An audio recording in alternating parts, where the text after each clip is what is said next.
Welcome, everyone. My name is Dave Cunningham with the Association for Passive Optical LAN.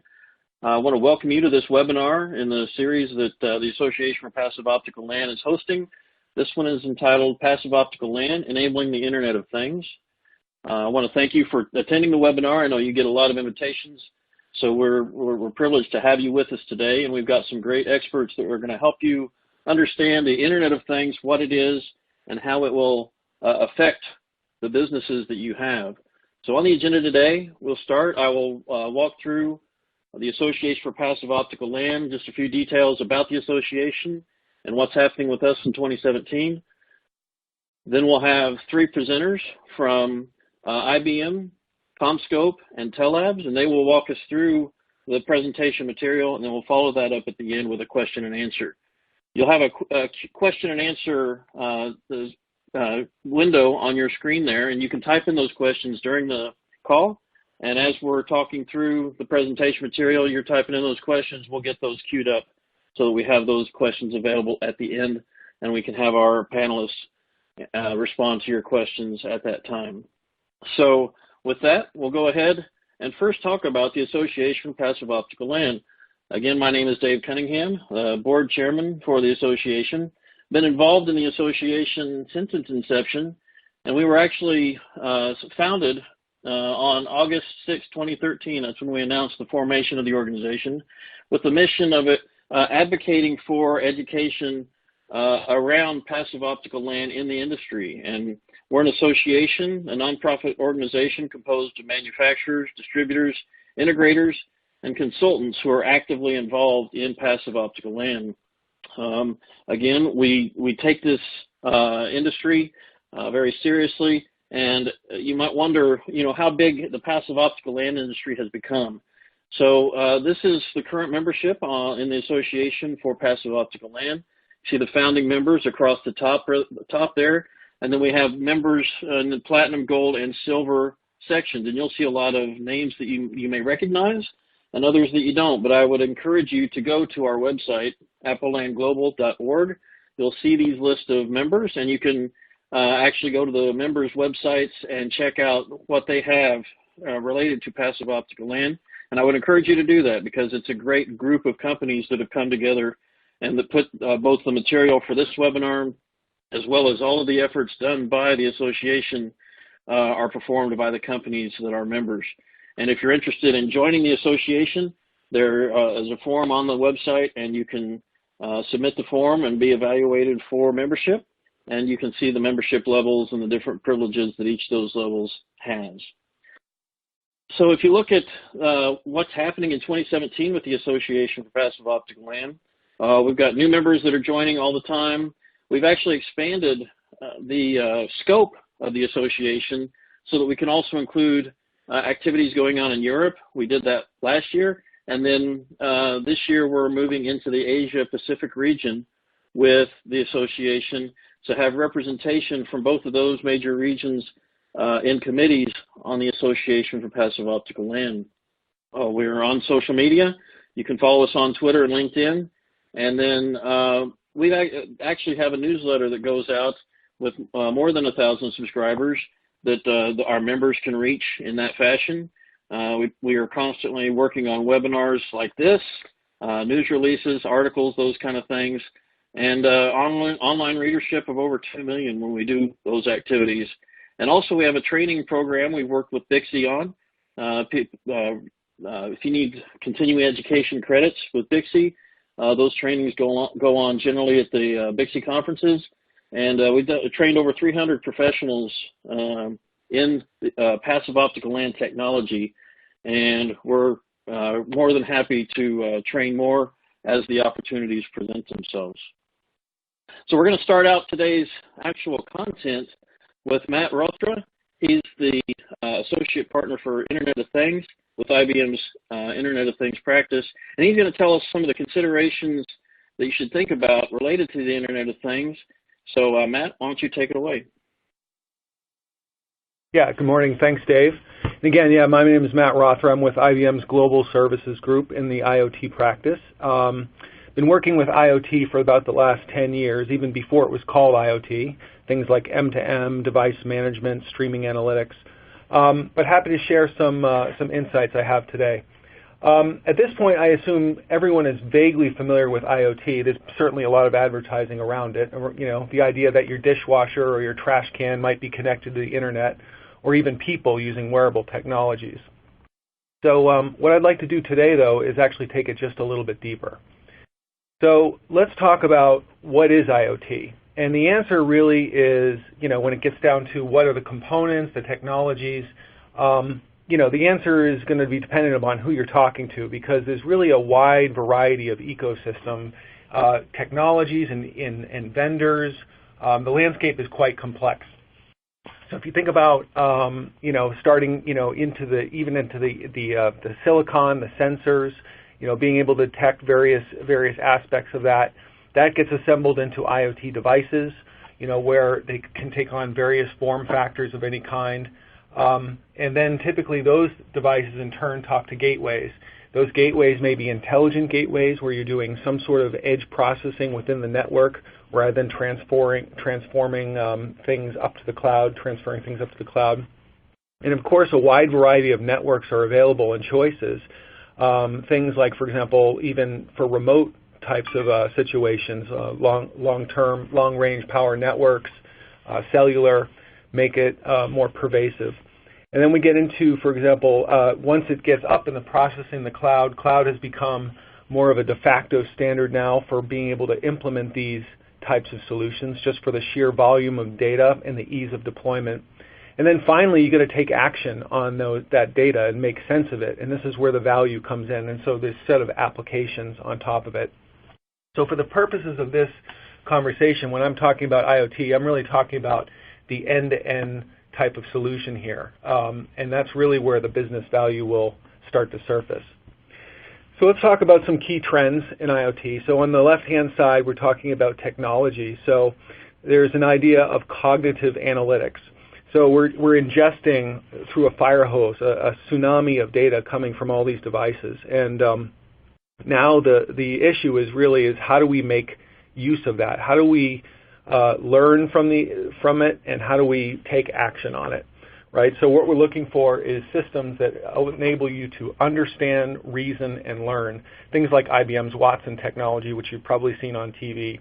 But that's where we're applying that for several type of IoT type of applications. The pervasiveness and maturity of cloud computing now has taken it to the next level, not only to be able to store all of the data, but also the ease in which you can actually go out and create applications on top of it with things like platforms as a service or software as a service. So if you have an idea or a speculative idea of how you want to take advantage of the data, it's easy to spin up some type of application very quickly and try it out. Of course, we've talked about pervasive connectivity, even reaching remote areas and remote, like for precision agriculture, things like that, smart cities. And then finally, what we're seeing is many manufacturers are starting to embed sensors within their own product management strategy. So we're seeing that it's becoming an imperative to be able to IoT enable their own products. And so we're going to start to see a lot more of these solutions becoming available just because of everything's IoT enabled. So those are the technology advances, but what does all this matter? It really only matters if you have some business value attached to it. And so IoT, what we're seeing, is becoming a key part of everyone's digital transformation. And here are the three categories that we can see. So we typically see it around boosting operational performance and lowering costs, things like reducing waste in a factory, reducing quality errors, things like that, or automating certain types of work. We also consider it as driving engagement and creating a unique customer experience. We'll show some examples of this. And the most exciting one for me is around creating new products and business models.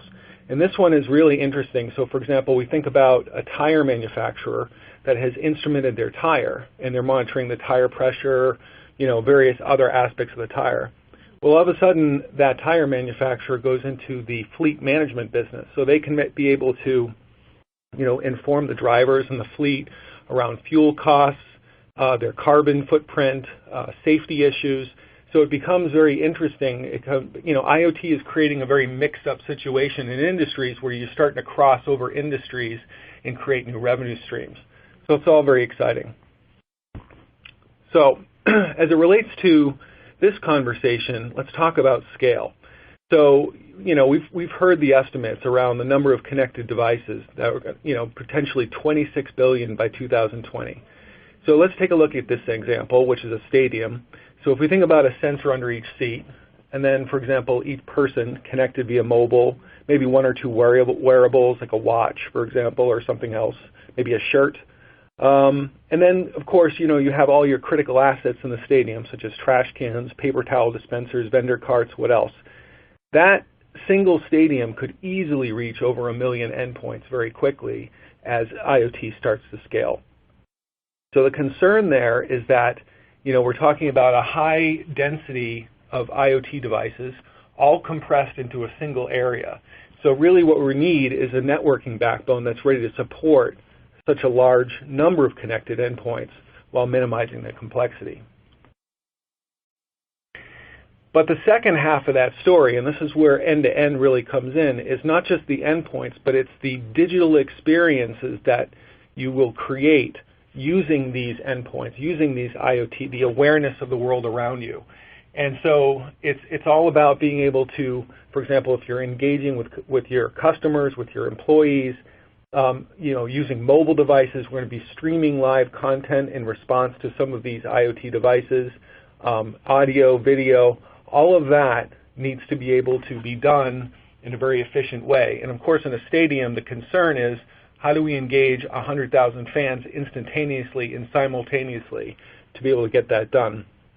So again, that networking backbone not only has to support the scale, but the bandwidth at the fraction of the cost. And really, the goal here is to allow innovation to occur without worrying about sort of all of the networking backbone that's required to deal with that. So the answer here, of course, the punchline is why we're all here, is passive optical LAN. So the idea, it's a converged fiber structure where all of your endpoints can attach in and confidently scale that out. So we think about the stadium, seat sensors, thousands of continuously connected sensors all attached there. You might have fixed and instrumented assets, for example, the trash cans, whatever else is happening within the stadium. You have connected vehicles. You maybe have some fleet management scenarios that you want to do to monitor where they are, make sure there's asset tracking. And of course, machine vision. This is another bandwidth-hungry type of endpoint where you might be using for either security or threat surveillance, being able to do some real-time image processing and analysis to pick out threats at the edge.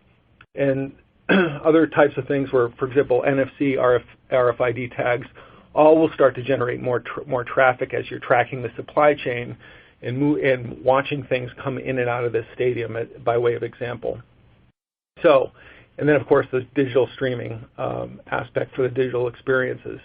So this is where we think that passive optical LAN will really have an impact on moving forward to create the right foundation for these high density type of environments. So as an example, we are working with a major sports stadium on this idea of next generation fan engagement. So laying the foundation in this new stadium from the ground up with the right infrastructure, enabling, for example, for these new digital experiences, the streaming content, and even new services, for example, to do wayfinding to your seat, vending in bathrooms, to be able to quickly engage the fan, offer them these new types of services. And of course, IoT plays a key role in this by and of course the wayfinding to be able to allow you to navigate correctly to your seat and so forth. But from an operational efficiency perspective, you can think about crowd management. So detecting, for example, big queues or lines, using the awareness of where everybody is in the stadium to find crowding and then dispatch the staff to be able to reallocate, maybe open up new vending. That's one area. We've already talked about security or threat detection with video analytics. And then, of course, waste bin monitoring. So having the waste bins be able to tell you when they're full, dispatch someone over there to efficiently empty the bin. And then new business models. IoT plays a key role, being able to for example, do paperless ticketing, just walk into the stadium and have it assign you a seat and go in. These are things that are being discussed. Or in-seat ordering, being able to say, okay, I'd like a hot dog, and have somebody show up right to your seat and bring it. These are all things that are enabled through IoT. Let's talk about another use case. We're talking about factory of the future. So what we're seeing is that many manufacturers now are overlaying IoT technologies to be able to take advantage of the newer software tools for this cognitive analytics, predictive analytics, to detect quality errors or even issues with equipment downtime. So for example, we think about from a new experience. In this case, it's not necessarily the customer, it's the actual plant operator or the plant engineer. So being able to do line alerts, when there's a quality issue, and then being able to deliver a live video feed of the line, exactly what's going wrong. Or something we call augmented reality, right, for field service to fix equipment, to be able to overlay an image on top of the equipment and say, here's what's wrong. Operational efficiency, so looking at machine vision, part inspection for quality errors, right, or even just proactively detecting when a piece of equipment will fail using predictive analytics. And of course, new business model, maybe in the future we'll just be able to send an image of a 3D print to the line and have it print something. These are things that are being discussed. And then finally, another big campus area that we can talk about is in a hotel. So what they're doing is trying to optimize the guest experience. They're always looking for ways to improve that through a digital concierge. So, we're working with a customer, for example, that's having this digital concierge concept, and they have their form factor through a digital mirror. So you can just talk to the mirror and say, where should I eat tonight? What should I do? These types of things, all very interactive. Being able to control things from your room, lights, shades, right? Again, this crowd management, staff reallocation, we've seen that before. Facilities management, right? And then from a new business model, this is where IoT can become an enabler. So consider that last one, conference room pay by use. So being able to have knowledge of who's in a conference room, and then when it's empty, being able to facilitate some kind of an automatic reservation scheme to be able to now enter into the conference room management business, right? So these are all new capabilities and use cases with IoT. So really what we think here is that passive optical LAN networks are going to meet the demands of IoT today into the future. So it's about scalability and manageability with this backbone, right? To be able to scale to the number of IoT endpoints with simplified sensor connectivity. It's enabling a future ready and flexible with the idea of being able to one-time installation of a high-capacity fiber, right? So we don't know really the future of where IoT is going to take us, but we do know that it's going to be bandwidth hungry, and it's going to be, lots of endpoints. We can look at the other one, space and power savings. Okay, it's less electronics, minimizing that footprint to create the backbone. And then management and bandwidth allocation. Again, the bandwidth, high bandwidth to be able to deliver those digital experiences. So with that, I'll hand it over to Sean. So this is Dave. Let me just jump in real quick and say, keep the questions coming in on the Q&A field on your screen. If you want to enter a question in there, we'll be more than happy to answer those at the end. And next up, we've got Sean Kelly. And he's a well-respected expert in the industry with CommScope, and he's going to explain the infrastructure impacts of the Internet of Things. Thanks, Dave. Hello, everyone. I'm Sean Kelly. I'm a field application engineer with CommScope. I also chair the technology committee on the Association for Passive Optical LAN, and I've been in the fiber and LAN industry for about 19 years now, and very well versed in this technology. So we're going to go through and try to make sense of how you connect all of these devices that Matt was talking about earlier. Excuse me. Yep. Apologize there. Double click.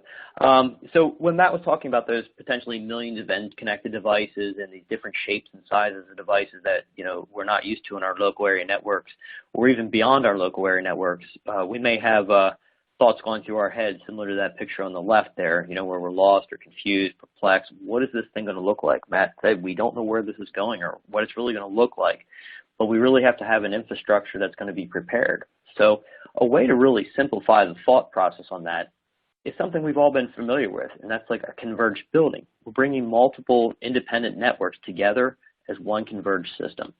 And, that can be in a single building, that can be across a campus, that could really, in a sense, could be across a wide area network. So it really doesn't have to be as complex as it may seem. But when we're connecting all of these devices in all of these places, we want to be able to manage not only the devices, we want to be able to manage scalability, be efficient, be manageable.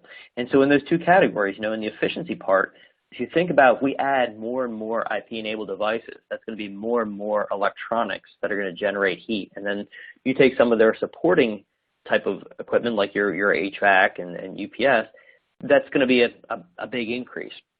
With all those extra pieces of equipment comes extra space, extra pathway space. So we need it to be efficient. We can't be taking up a ton of space and consuming a lot of energy. And we also have to be very scalable and flexible in our infrastructure. And so that infrastructure, as Matt said, we don't know where this is going, but we need to be prepared to add a device here, and not be concerned necessarily about distances or where we're going to run new cable or if we're going to have a pathway for that. And the other part that's very important in the manageability part is being future ready. Future-proof is a difficult topic to discuss, but we are using single-mode fiber here, so our bandwidth is relatively unlimited. But again, we don't know where these things are going and what bandwidth they're going to require. So I'm going to show you a little bit here about some of the infrastructure things and how that is future ready. So starting out on those efficient goals, to dive into those a little deeper, to optimize the space, our goals are to reduce telecom room space, the amount of telecom rooms, the cable mass, pathway sizes, the number of pathways. A lot of these come back to the architectural state, but even some things like the cable mass and pathway space can impact even HVAC systems and different things like that as you add more and more cable and plenum spaces. For the reduction of energy, obviously, if we can eliminate some of the electronics, the supporting UPS devices, the supporting HVAC devices, the less power consumed, the less we need to cool, less energy used. So to optimize the cabling for all these tons and tons and tons of devices, we'll take the stadium, for example. We could have something that looks like this in every section, on every floor of the concourse in a stadium to get these thousands or tens of thousands of endpoints. But we could also simplify it and go to something like this with Passive Optical LAN, where we have a couple different variations on how we would cable this. So I'm showing two examples here. Across the top, we have something where you would centralize splitters and use zone consolidation boxes to essentially collapse. You're making a collapsed backbone, taking that fiber further out into the space. It's very efficient on pathways and management. The other way we could do it is down the bottom, where we would put our splitters out in the zones. We might have zones of splitters throughout the concourse with shorter runs that are going to go to the end devices. And we would have spare capacity in there just to add those jumpers later. The pathway space, in an example of this, I'm showing a hospital. In a hospital, you may have 24 devices connected inside any given patient room or surgery room or recovery room or whatever it may be. And so what we're showing here is all the different pathways and cable mass, and we're kind of used to that today in our networks on a much smaller scale. Now, if we imagine that we're going to take that scale and multiply that by 10 or 20 or 100 or even 1,000, we can imagine that these pathways are going to be very confusing. They're going to make moves, adds and changes, things like that difficult. So one of the benefits we get with Passive Optical LAN is we simplify that. I'm showing a zone splitter out here, but that splitter could go anywhere, where we may run a single fiber or two fibers to each patient room, and then there's an end device there that has the multiple gigabit Ethernet ports, just like taking your switch and putting a smaller switch further out into the edge. Makes it very easy to add those devices without pulling new cable. So one of the things we might want to think about is we're increasing all these devices, putting more and more of these endpoints out there. That is going to mean increased energy costs. Well, It can, but one of the benefits of passive optical LAN is there is a power savings. We are getting rid of the middle layer of electronics, and with that, the higher the number of users, the higher the number of endpoints, the greater the savings. So as we're showing here in this table on the right, just looking at our powering, if we have 250, say ONTs, and we have 3 devices on there, I think 2.5 devices in this calculation, we're going to save about 48% of the energy cost, assuming that it's compared to a traditional network that is using UPS and using proper cooling. As we just jump up to double that to 500 users, we're increasing to 61%, and 1,000 we jump again. And as we get up to a campus, we can see up to upwards of a 75% reduction in commercial power. We see the same numbers right below it in cooling, because we're basically saying at 1 watt of power consumed, you need 1 watt to cool it. So those are really additive, but it is an asymptote. As you get out here to the higher campus users, it gets to a point that your savings gets to a point, but you no longer are seeing the savings, but you have to have quite a few devices for that. So as we move on, in a traditional network, this is what we're all used to seeing here on the left-hand side, and the area of concern for this energy reduction will be the switches, the UPS, and the HVAC here in every one of our telecom rooms and potentially our main telecom room. As we move to a passive optical LAN model, and where these power savings come from in that table I just showed, is we're eliminating all the electronics and all the power consumption that would occur in each of these telecom rooms. And so that is a significant savings. Now, as we move out to a campus, that's, as Matt mentioned, we aren't going to guarantee that all these devices are located in one single structure or one single section like our traditional local area networks.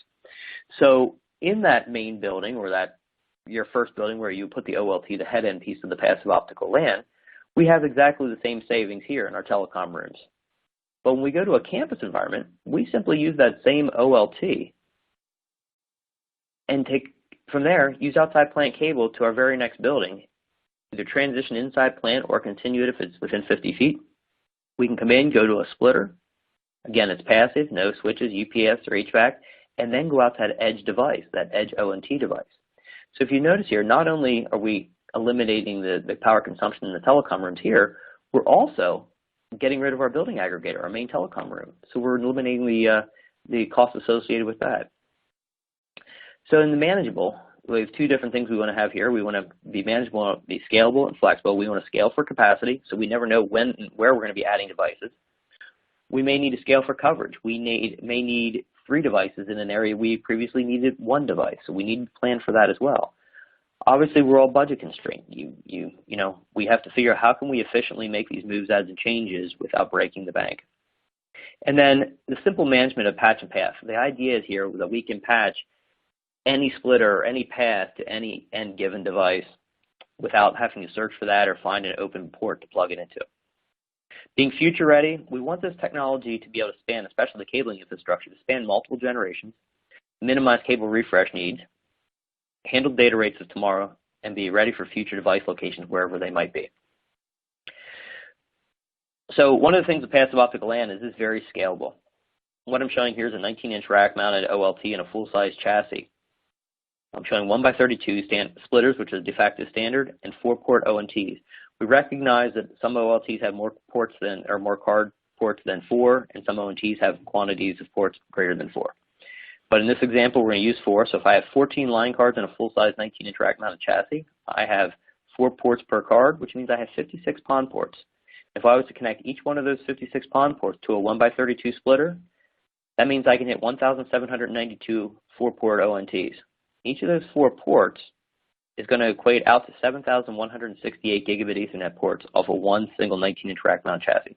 So if you've seen, we've saved power, we've saved space, and we've made this very, very scalable and to grow as you need. We want the IoT. We want it where and how you need it. So we can share with ONTs. This is another way of scalability. I may go out and we may put a 1x32 splitter with ONTs that only maybe have 1 or 2 devices. Let's say if we have 1 device on it. I'm going to use X number of ports on my OLT, but if later on down the road I say, well, I can use some open ports on that ONT, and I put 2 devices on, I've just now made a 50% utilization improvement on my equipment. If I go and add 4 devices to each of those ONTs, I'm now at a 25% actually it's a 75% increase in utilization on my existing equipment. So you are able to scale without buying extra equipment in a lot of cases. We can also put it where you need it, in that you could have an area that has a single, say 30 ONTs or 27 ONTs or 32 ONTs, and we would put a splitter feeding that area. But you might have an area where in the stadium where we have two different sections on the concourse, and we may come out with a 1x2 splitter and go to two different areas to put 1x16 splitters. That may be what the best utilization could be. Same thing applies maybe in a K through 12 school where we would come out with a 1x4 splitter in a main telecom room and go out to 4 different wings of, say, an elementary school that had 6 or 7 classrooms. We place a 1x8 splitter in each one of those.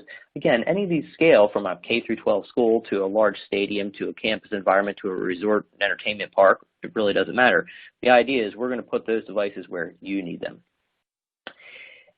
And there are multiple architectures. It's very flexible. People do zone split or a centralized split with zone cabling. Some people do zone splitting where you're putting the zone out closer to the end device. Sometimes we use a traditional network where splitters are put in a home run environment and you do home run cabling. Finally, sometimes we need to do a hybrid traditional where we take PONs so far and then we're going to use traditional category 6 or 6A cable to go out to those end devices from a telecom room. Each of them has their own benefits as far as efficiency of electronics utilization or cable pathway utilization or installation and cost.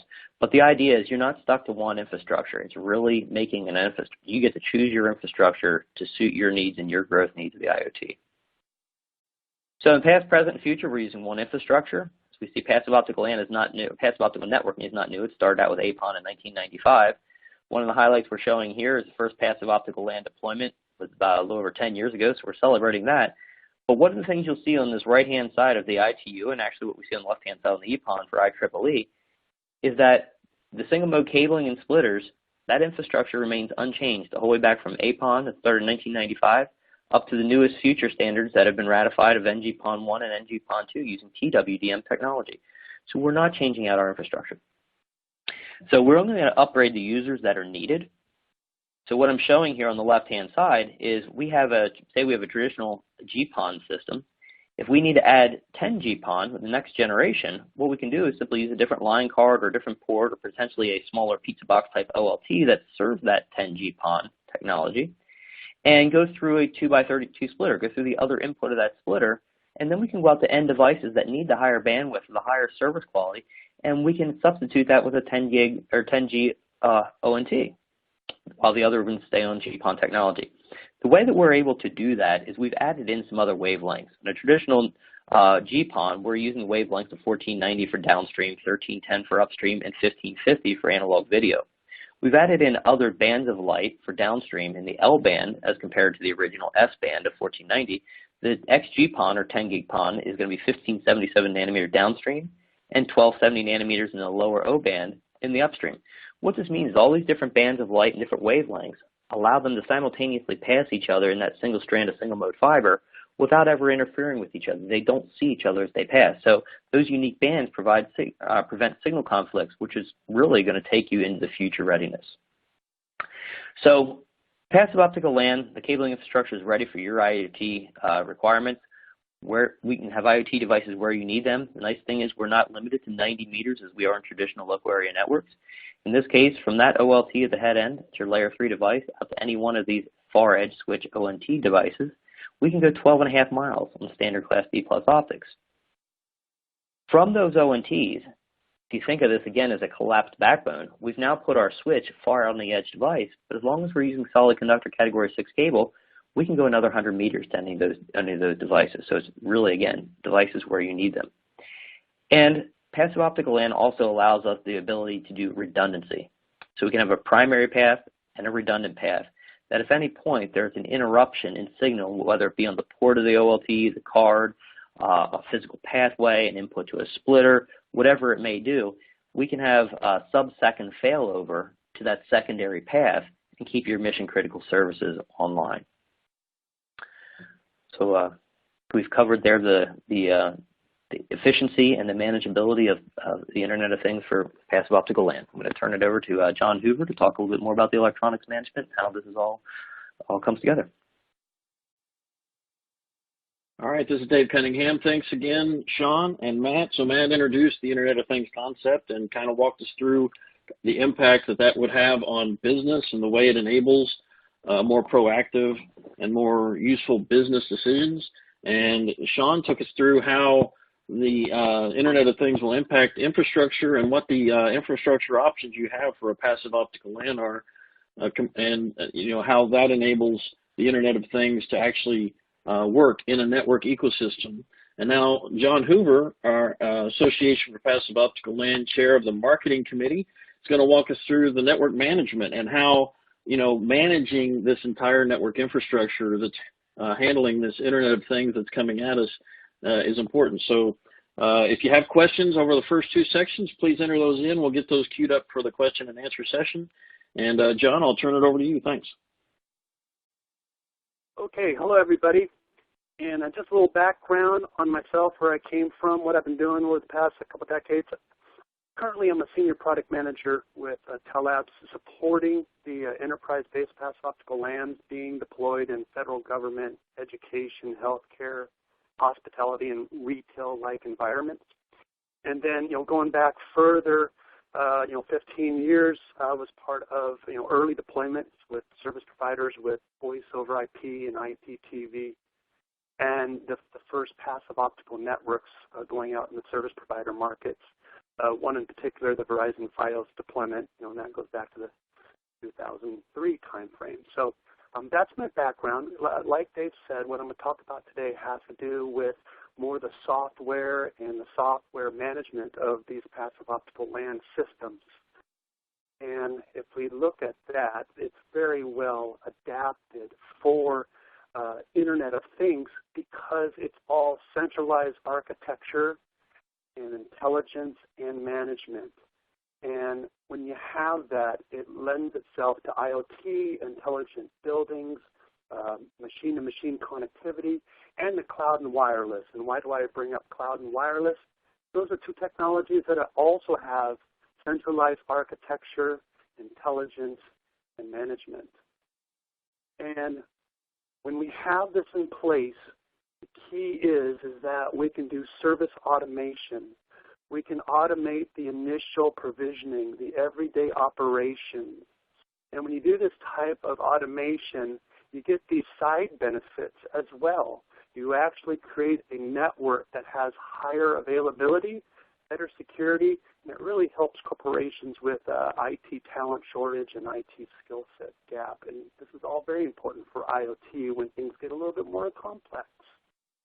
So in our opinion, the passive optical LAN and its centralized intelligent management is the best choice to simplify the network from the get-go, and then build a network that is scalable, flexible, and future-ready for the thousands of endpoints that are going to come into this network via the IoT implementations. Before I get into software and software management, I need to abstract this a bit and kind of go back through some of the things that Sean covered just to give us a baseline before I take this to the next level. So what I have here is an abstract picture of a legacy local area network architecture. And I'm showing, the risers and the multi-mode cabling that would be going through the risers out to the distributed telecom rooms, and the switches, workgroup switches that would reside in those telecom rooms. And then I'm also going to show all the horizontal copper cabling that would reside in this enterprise, the pathways down to all those end devices, all those IoT end devices. And this architecture, it was born from the data world. It was born from best effort. It was born from a time when predominantly there was non-real-time data traversing the network. Why do I bring this up? Because it was built initially without security and high availability in mind, and that's just not going to cut it in a modern high-performance network.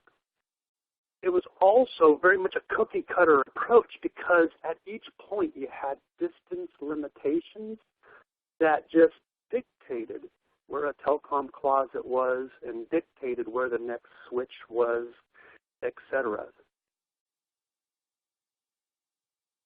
And then once you have this architecture in place, when you wanted to add more endpoints, when you wanted to get into a heavy IoT environment or increase speeds or improve better availability, it was just a simple process. You added more ports, you added more cards, you added more switches, and what you ended up doing was actually adding more complexity to this network. The net result was that you added costs, you added power, you added thermals, you added cables, plastics, PVCs, and this just multiplied across buildings, across campuses. And then as once again to add IoT, it was just a matter of more ports, cables, cards, switches. And if you wanted to make this a more resilient network, you added more ports, more cards, more switches. So it was kind of building on itself into a more complex network that was not conducive to supporting thousands of endpoints in IoT. So now let's add the endpoints. The cameras, they can be point-of-sale equipment, they can be wireless access points, they can be servers, they can be VoIP phones, etc. And what we mean by distributed intelligence is that those switches in the telecom rooms and the work group switches and the distribution and aggregation switches and the data center equipment all had equal functionality. They all were full functioning. And you needed those guys in the little yellow hats, the IT pros, to run around to all those endpoints and do their moves, adds, and changes. And that's what is meant by distributed management. And this type of distributed local management, this does not scale well, and it's very human resource intensive. And unfortunately, humans are not perfect, and when you have a lot of human touches, it's difficult to implement consistent policy and procedures, and you actually negatively impact the network's availability and the network's security due to human error. And ultimately, it's taxing on the IT staff, and I already mentioned the skill set gaps that can develop when we're trying to move forward with new technologies that are promised within IoT. So let's talk now about a passive optical network design. And I purposely draw this, and I'm going to show these telecom rooms in different locations, random locations. I mean, they can be telco rooms, they can be zone boxes. You have a lot of flexibility as to where you put them. You've really broken down those traditional barriers. We can also start talking about outdoor cameras, outdoor wireless. We can start talking about the campus design, like buildings, etc. So now we've broken those traditional distance barriers. And with the OLT and the PON manager storing that centralized intelligence and management capabilities, all that residing back at least at the data center, now you can enable this connectivity to thousands of gigabit Ethernet endpoints with plug-and-play type action. Those ONTs that I have distributed in a circle at the edge, those are unmanaged devices. Those are simple media converters. They have no local access. The guys in the yellow hats cannot get out there and work on them. They are all controlled by the OLT. Remember, these are born from the old service provider fiber to the home days, when to touch one of those you had to get in a truck and drive to a house because it was bolted on the side of the house. That was not an option in the telco days, and it's not an option now in enterprise LAN. These are highly reliable devices. They store no network information nor user information. Why? Because they're controlled by the OLT and the PON manager.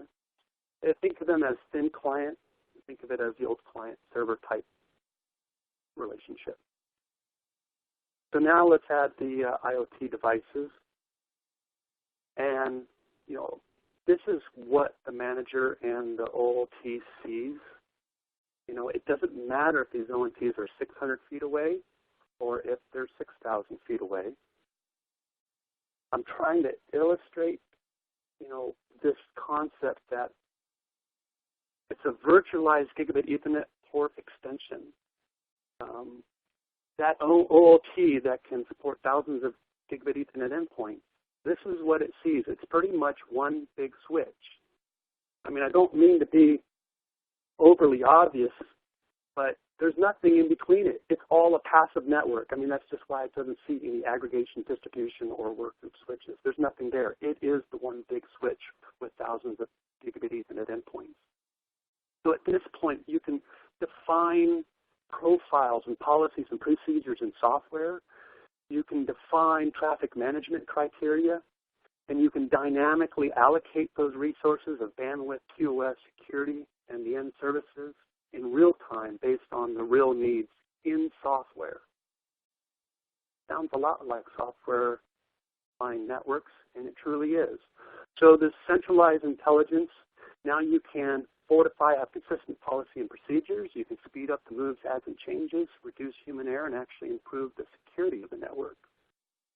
And now you can promote this machine-to-machine connectivity, this plug-and-play that's necessary for IoT.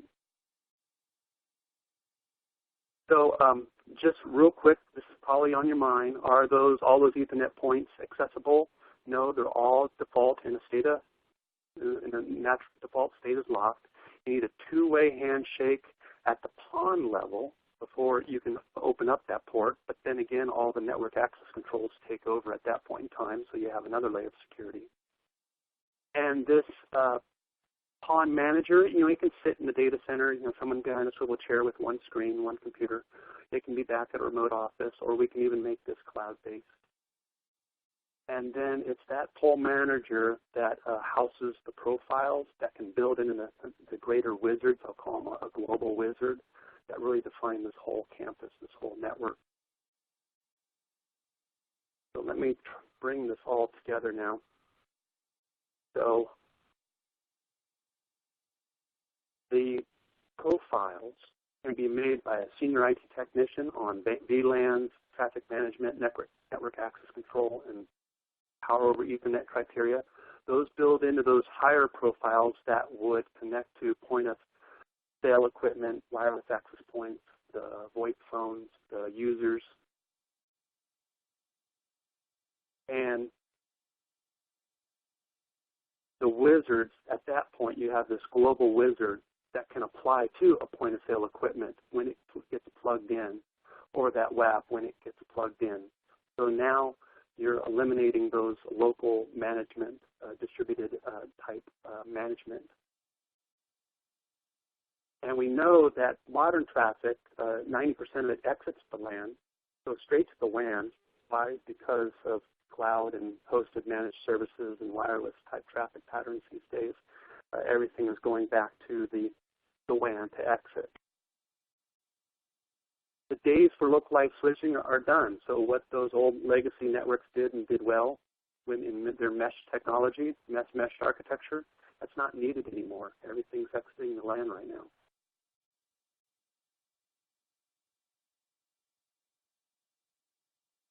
So let me give you an example. A point-of-sale equipment is plugged in at a retail outlet. That Ethernet point, we recognize that through the PON manager. And what we do is we flow down the profile for point-of-sale equipment from the manager. And then automatically that connection is made and the proper authorization, path, bandwidth, QoS, and power over Ethernet is set. And ultimately that traffic flows out of the LAN. And that was just a plug-and-play type scenario in an IoT environment. Now there are other dynamic protocols involved here. So we do have visibility into those actual endpoints being subtended off the power over Ethernet endpoints, and there is dynamic actions being happening. But we'll save that for another webinar. So hopefully I've given you insight into how, from a architecture, intelligence, and management, and keeping it centralized, that passive optical LAN is best suited for the IoT environment. With that, I'll turn it back over to Dave. Thank you, John. So you just heard John describe how centralized management and the way that passive optical LAN was designed from the start to be centrally managed and give you the flexibility around the way you configure the network from a single point. And we had the great explanations of the Internet of Things by Matt, and then Sean talking about the infrastructure. So we've got some great questions here. We got a few minutes left for Q&A, so I'm going to try to get through these as quick as I can. And first, I'll give the first question to John, and the question is from Jeff, and he's asking if the association for passive optical LAN is the same thing as PON. So kind of describe for me, John, the difference between a passive optical LAN and a PON network. Yeah, so a PON network is typically what is described as the underlying technology of the infrastructure, you know, the optical splitters, the OLTs, and the ONTs. And when someone says passive optical networks, they could mean a GPON fiber to the home installation, or they could be an enterprise-based local area network, passive optical LAN network. So when we say passive optical LAN, we're speaking about a PON network, but then we're adding onto it all the specialized things that are needed in an enterprise. And there are all sorts of higher level protocols like the PoE and NAC that need to be added to PON that are not part of the FSAN standard that is needed to be relevant within the passive optical LAN market. All right, thank you, John. And then Kay Westerkamp has asked, please compare POL to other options. So Sean, can you kind of describe if we don't deploy a passive optical LAN to support all these Internet of Things devices, the other option would be a traditional network, and what's the difference? What's the real difference here? Sure. Okay, so there are definitely a couple of different options. So one that people often go to first and say, well, I want to make everything wireless. And that works. A lot of the devices that we were putting on at what we described today would be wireless, but you still have to connect those. So it's really, it's going to be your cable medium that you're going to use, as well as the electronics and those associated costs on either end. So in a traditional, as the most of the LANs that we know today, obviously are using a twisted pair technology. It's great proven technology. We've used it, for 20-some years, and it works very well. There are some potential concerns, I think, on some scalability, the amount of space that it would take up, the weight, different things like that, especially in people looking on more of a green building that want to reduce some of that, as well as the energy I was talking about. So in a traditional switch-based network, we have, you have your backbone cabling, you have your horizontal cabling, and those are set up with a whole rack and stack of switches. So you've got that equipment. The other option to do is, instead of using twisted pair, we can use those same switches or same type of switches and have fiber NICs in there. So we would end up running a 2-fiber system, a transmit and receive pair of fibers, maybe with an LC duplex, out to a desktop or out to an end device, where we would have some sort of media converter taking that LC duplex from your LR SR transceiver, converting it back to twisted pair for a shorter jumper. So it's kind of a replicate of the NIC card that's inside your computer. It's kind of an external thing. It's taking that fiber in and becoming an interface to your NIC card with a small jumper.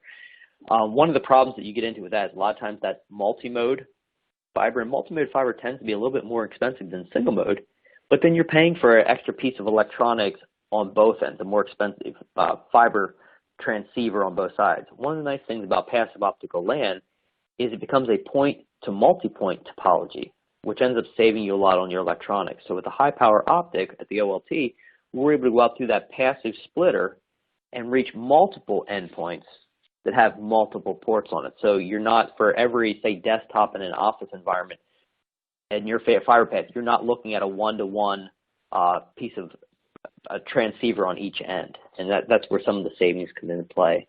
A lot of times I tell people, if you had a traditional network, whether it's a twisted pair network, a fiber to the desk type of network, and you went away for the weekend and some of us came in and cleared out your whole entire physical infrastructure, and replace it with passive optical LAN, when you come back on a Monday morning, you would not know any different that your network is different. It's just a different shape of switch and a different color of cable. It's the same kind of network that we use. End to end, it's the same kind of network that we've always been used to. All right, thanks, Sean. I have a question for Matt on just in general, Matt, how do you see Internet of Things impacting the networking industry as a whole? Well, I mean, we're seeing it across a variety of network providers, right? So obviously, cellular. I mean, we're seeing that. I mean, they're advancing their cellular network. We're talking about here today the Apple LAN. The backbones have got to increase.